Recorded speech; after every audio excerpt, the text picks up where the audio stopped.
ज़रूरत है। बहुत बहुत धन्यवाद। Thank you. Sushri Swati Maliwal.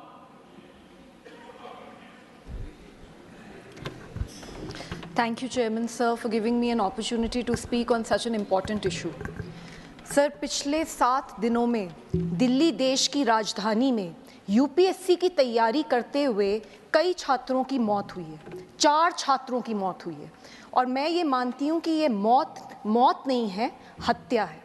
Sir, हमने देखा किस तरीके से पटेल नगर में एक छात्र, नीलेश राय नाम उसका था, वो लड़का अपने घर के बाहर खड़ा था और वहाँ पर पानी भर गया और इस कारण से जैसे ही उसने गेट पकड़ने की कोशिश करी, उसका करंट लग के उसी वक्त मौत हो गई। 2 दिन पहले राजेंद्र नगर में बुरी तरीके से 3 बच्चे डूब के मर गए। वो सिर्फ अपनी लाइब्रेरी में, अपनी कोचिंग सेंटर की लाइब्रेरी के बेसमेंट में बैठे थे, पढ़ाई करने की कोशिश कर रहे थे, सामने पानी भरा और वो पानी उनके कमरे के अंदर आ गया, बेसमेंट में आ गया और 2 मिनट में तीनों के तीनों डूब के मर गए।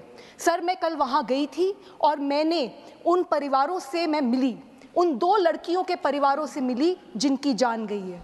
उनमें से एक लड़की सर श्रेया थी, 25 साल की थी, अंबेडकर नगर से सर यहाँ दिल्ली आई थी पढ़ने के लिए।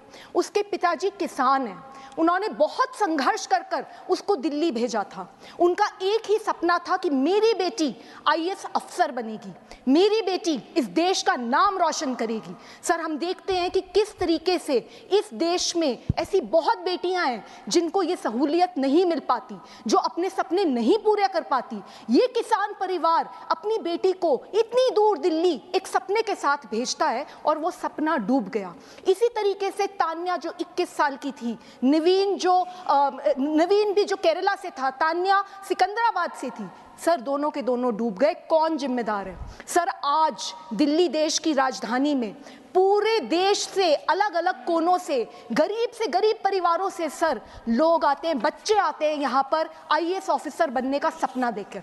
सर, वो सिर्फ अपने लिए नहीं आते, वो एक ऐसा सपना लेकर आते हैं कि हम इस देश की गवर्नेंस में बदलाव लाएंगे, हम भ्रष्टाचार खत्म करेंगे, हम अपने गांव का, हम अपने शहर की स्थिति सुधारेंगे।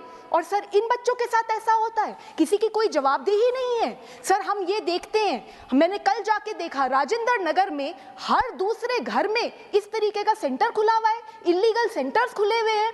तो इन इलीगल सेंटर्स को कैसे खोला जा रहा है? आप देखिए, अगर कोई भी अपना दिल्ली में कोई घर बनाता है, अगर घर में थोड़ा सा भी कंस्ट्रक्शन ज्यादा हो जाता है, तुरंत एमसीडी वाले आ जाते हैं, तुरंत वहां पे वो हल्ला करते हैं और इतना बड़ा इलीगल सेंटर पे सेंटर बने जा रहे हैं और किसी को पता ही नहीं चला। तो बहुत बड़े भ्रष्टाचार का मामला है जो आपके माध्यम से मैं यहाँ पे पेश करना चाहती हूँ। सर, हमें ये भी देखने को मिलता है कि थोड़ी सी बारिश होती नहीं और दिल्ली में कई इलाकों में ऐसा हाल हो जाता है कि नाव लेके निकलना पड़ जाए लोगों को। तो ड्रेनेज सिस्टम को कौन साफ करेगा? क्या दिल्ली सरकार और एमसीडी की कोई जिम्मेदारी नहीं है? सर, मैं ये आपके माध्यम से सर मैं 3 डिमांड रखना चाहती हूँ। सर, सबसे पहले ये जो एफआईआर हुई है, इस एफआईआर में उन कोचिंग के सेंटर के जो लोग हैं उनको पकड़ लिया है पुलिस ने। सर, लेकिन ये जो अधिकारी हैं और चुने हुए रिप्रेजेंटेटिव्स हैं, उनकी जिम्मेदारी कौन सेट करेगा? सर, आप देखिए, वहां पे मुझे बताया गया, बच्चों ने मुझे बताया कि किस तरीके से उन्होंने कंप्लेंट्स लिखी थी, पार्षद को लिखी थी, एमएलए को लिखी थी और कोई एक्शन नहीं हुआ। तो जो एफआईआर हुई है उसमें पूरी तरीके से जांच होनी चाहिए और ये जितने भी अधिकारी हैं इन सब के ऊपर सख्त से सख्त कार्रवाई होनी चाहिए। एक ऐसा मैसेज देना चाहिए कि आगे किसी की हिम्मत ना हो इस तरीके का लापरवाही या भ्रष्टाचार करने की। सर, दूसरी बात, सर, ऐसे मौकों पर कोई क्या ही मुआवजा देगा? एक परिवार जिसने अपनी बेटी खो दी, जिसने अपना बेटा खो दिया, सर, उसके लिए तो सब कुछ खत्म हो गया। मैं कुछ भी कह दूं, हम सब मिलके कुछ भी संवेदना प्रकट कर दें, हम उनका कोई भी खामियाजा नहीं कर सकते, हम उनकी संवेदना प्रकट ही नहीं कर सकते। सर, वो इतनी पीड़ा में है। लेकिन दिल्ली सरकार का फर्ज बनता है कि 1-1 करोड़ का कॉम्पनसेशन एक बच्चे को मिलना ही चाहिए। तीसरी बात, सर, हम ये देखते हैं इतने सालों से यूपीएससी की तैयारी करने के लिए दूर दूर जगहों से दिल्ली में बच्चे आते हैं, पर अभी तक दिल्ली सरकार ने इस तरीके के पीजीज को, इस तरीके के कोचिंग सेंटर्स को रेगुलेट करने के लिए कोई कानून नहीं बनाया। यूपीएससी की तैयारी करते हुए जो बच्चे हैं या बाकी एग्जाम्स की तैयारी करते हुए जो बच्चे हैं, उनके वेलफेयर के लिए कोई स्कीमें नहीं बनी है, कोई गाइडलाइंस नहीं है। ये सारी की सारी गाइडलाइंस होनी चाहिए। सर, अंत में इतना कहना चाहूंगी, मैंने देखा है सर, दिल्ली में देखा है मैंने बहुत बार कि एक 100 मीटर की सड़क बनती है और उसके ऊपर 4 नेता आ जाते हैं, हमने बनाई, और उसके बाद प्रचार पे प्रचार होता है, हमने 100 मीटर की सड़क बना दीजिए, बहुत बड़ी सड़क बना दीजिए। और इतना भी देखती हूं कि जब वहां बोर्ड लगता है ना कि किसने सड़क बनाई, उस पर भी लड़ाई हो रही होती है कि नहीं यहाँ पे मेरा नाम लगेगा।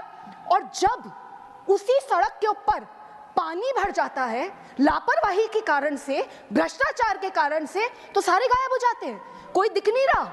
मैं कल वहां गई, मुझे बड़ी पीड़ा है इस बात की कि अभी तक दिल्ली सरकार का कोई भी मंत्री, दिल्ली सरकार का एमसीडी का कोई भी इलेक्टेड रिप्रेजेंटेटिव, कोई भी ऑफिसर इन परिवारों से नहीं मिला है। सर, आपसे यही रिक्वेस्ट है sir, please give justice sir. Doctor M Thambidurai.